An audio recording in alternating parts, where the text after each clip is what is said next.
Hello everyone, welcome to Reva channel. ఈరోజు మనం చెప్పుకోబోయే టాపిక్ ఏంటంటే features of C language. C లాంగ్వేజ్లో ఉన్న ఫీచర్స్ గురించి ఈరోజు మనం డిస్కస్ చేయబోతున్నాం. దీనిలో ఫస్ట్ ఫీచర్ ఏంటంటే సింపుల్. మనం ఎందుకు సి లాంగ్వేజ్ని సింపుల్ లాంగ్వేజ్ అని పిలుస్తామంటే సి లాంగ్వేజ్ అనేది స్ట్రక్చర్ అప్రోచ్ని, rich set of library functions, data types ఇలా చాలా వాటిని మనకి ప్రొవైడ్ చేస్తుంది సి లాంగ్వేజ్ అనేది. ఇలా ప్రొవైడ్ చేయడం వల్ల మనం సి లాంగ్వేజ్లో ఏదైనా కోడ్ రాయాలంటే ఈజీగా రాయగలుగుతాం. ఎలాంటి డిఫికల్టీ అనేది మనం ఫేస్ చేయం. అలాగే మనకి ప్రోగ్రామ్ చూస్తేనే ఒక అండర్స్టాండ్కి వస్తామన్నమాట. దానివల్లే మనం సి లాంగ్వేజ్ని సింపుల్ లాంగ్వేజ్ అని పిలుస్తాం. నెక్స్ట్ ఫీచర్ ఏంటంటే ప్లాట్ఫామ్ డిపెండెంట్.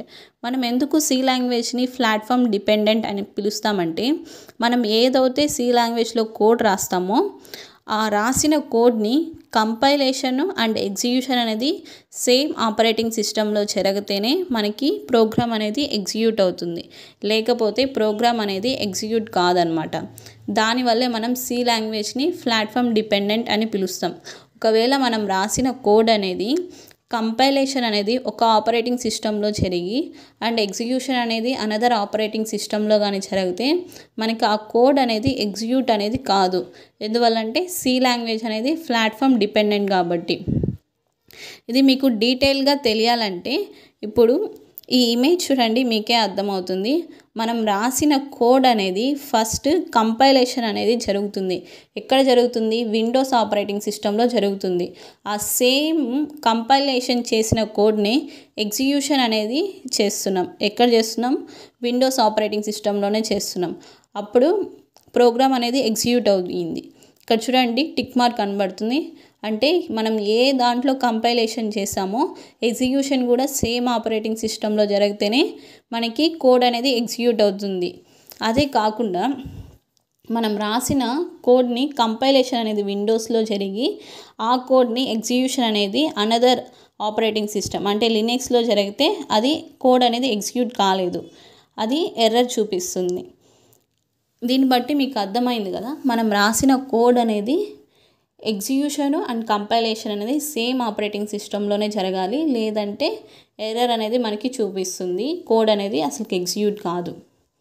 ఇక్కడ చూడండి, మనం రాసిన కోడ్ని ఫస్ట్ విండోస్ ఆపరేటింగ్ సిస్టంలో కంపైలేషన్ చేసాం. ఆ కోడ్ని మనం ఎగ్జిక్యూషన్ అనేది సేమ్ ఆపరేటింగ్ సిస్టంలో చేస్తేనే మనకు కోడ్ అనేది ఎగ్జిక్యూట్ అయింది. మనం సేమ్ కోడ్ని మళ్ళీ లినక్స్ ఆపరేటింగ్ సిస్టంలో కంపైలేషన్ చేసాం. ఆ కోడ్ని ఎగ్జిక్యూషన్ కూడా లినక్స్ ఆపరేటింగ్ సిస్టంలో చేస్తేనే మనకి కోడ్ అనేది ఎగ్జిక్యూట్ అయింది. దీంట్లో మీకు క్లారిటీ వచ్చింది అనుకుంటున్నాను ప్లాట్ఫామ్ డిపెండెన్స్ గురించి. నెక్స్ట్ ఫీచర్ ఏంటంటే మిడిల్ లెవెల్ లాంగ్వేజ్. మనం సి లాంగ్వేజ్ని ఎందుకు మిడిల్ లెవెల్ లాంగ్వేజ్ అని పిలుస్తామంటే సి ప్రోగ్రామింగ్ అనేది 2 లెవెల్స్ ఆఫ్ ప్రోగ్రామింగ్ని సపోర్ట్ చేస్తుంది. ఒకటేమో హై లెవెల్ లాంగ్వేజ్, ఇంకోటేమో లో లెవెల్ లాంగ్వేజ్. ఈ 2 లాంగ్వేజ్ని సి ప్రోగ్రామ్ అనేది సపోర్ట్ చేస్తుంది కాబట్టి మనం సి లాంగ్వేజ్ని మిడిల్ లెవెల్ లాంగ్వేజ్ అని అంటాం. నెక్స్ట్ ఫీచర్ ఏంటంటే స్ట్రక్చర్డ్ ప్రోగ్రామింగ్ లాంగ్వేజ్. మనం సి లాంగ్వేజ్ని ఎందుకు స్ట్రక్చర్ ప్రోగ్రామింగ్ లాంగ్వేజ్ అని పిలుస్తామంటే సి ప్రోగ్రామ్ అనేది ఎలా ఉంటుందంటే ఒక స్ట్రక్చర్ని ఫాలో అవుతుంది. దీంట్లో ప్రోగ్రామ్ అనేది పార్ట్స్గా మనం బ్రేక్ చేయొచ్చు. దేని యూస్ చేసి అంటే ఫంక్షన్స్ని యూస్ చేసి మనం ప్రోగ్రామ్ని పార్ట్స్గా ప్రోగ్రామ్ అనేది రాయొచ్చు. ఇలా చేయడం వల్ల మనకి ప్రోగ్రామ్ అనేది ఈజీగా అర్థమవుతుంది. అలాగే ఏమైనా మోడిఫికేషన్స్ ఉన్నా కానీ మనం ఈజీగా చేయొచ్చు. నెక్స్ట్ ఫీచర్ ఏంటంటే రిచ్ లైబ్రరీస్. ఈ రిచ్ లైబ్రరీస్ వల్ల ఏంటంటే మనం సి ప్రోగ్రాంలో ఏదైనా కొత్త ప్రోగ్రామ్స్ని డెవలప్ చేయాలన్నా ఫాస్ట్గా డెవలప్ చేయొచ్చు. ఎందువల్లంటే దీంట్లో ఆల్రెడీ ఇంబుల్డ్ చేసిన ఫంక్షన్స్ని యూస్ చేసి మనం కొత్త ప్రోగ్రామ్స్ అనేవి క్రియేట్ చేయొచ్చు ఫాస్ట్గా. ఎలాంటి కన్ఫ్యూషన్ అనేది లేకుండా మనం ఫాస్ట్గా డెవలప్ చేయొచ్చు అనమాట. నెక్స్ట్ ఫ్యూచర్ ఏంటంటే మెమరీ మేనేజ్మెంట్. సి లాంగ్వేజ్ అనేది డైనమిక్ మెమరీ అలొకేషన్ని సపోర్ట్ చేస్తుంది.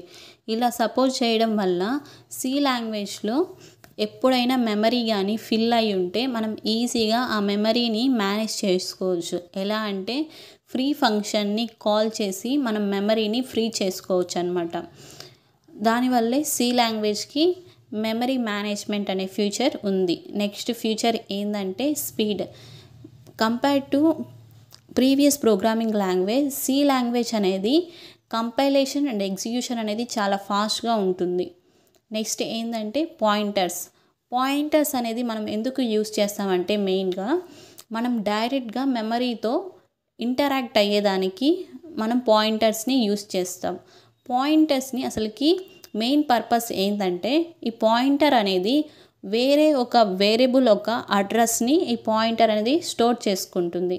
ఈ పాయింటర్స్ని మనం ఎక్కడెక్కడ యూస్ చేస్తామంటే మెమరీస్లో, స్ట్రక్చర్స్లో, ఫంక్షన్స్లో అండ్ అర్రేస్లో కూడా పాయింటర్స్ని యూస్ చేస్తాం. నెక్స్ట్ ఫ్యూచర్ ఏంటంటే రికర్షన్స్ మనం ఎక్కడ యూస్ చేస్తామంటే ఒకే ఫంక్షన్ని రిపీటెడ్ టైమ్స్ మనం కాల్ చేయాలంటే రికర్షన్స్ని యూస్ చేస్తాం. ఇలా యూస్ చేయడం వల్ల కోడ్ అనేది రీయూజబిలిటీ అవుతుంది, అంటే కోడ్ అనేది మనకి తగ్గుతుంది అన్నమాట స్టెప్స్. నెక్స్ట్ ఫ్యూచర్ ఏంటంటే ఎక్స్టెన్సిబుల్. మనం ఎందుకు సి లాంగ్వేజ్ని ఎక్స్టెన్సిబుల్ అని పిలుస్తామంటే సి లాంగ్వేజ్ అనేది న్యూ ఫీచర్స్ని ఈజీగా అడాప్ట్ చేసుకుంటుంది. దానివల్ల సి లాంగ్వేజ్ని మనం ఎక్స్టెన్సిబుల్ అని పిలుస్తాం. ఈ సి లాంగ్వేజ్లో మనం ఈజీగా కోడ్ అనేది యాడ్ చేయగలుగుతాం. ఇప్పుడు మీకు ఒక క్లారిటీ వచ్చింది అనుకుంటున్నాను ఫీచర్స్ ఆఫ్ సి లాంగ్వేజెస్ మీద. ఇలాంటి మరిన్ని వీడియోస్ కోసం మా ఛానల్ని మీరు సబ్స్క్రైబ్ చేయండి అండ్ షేర్ చేయండి.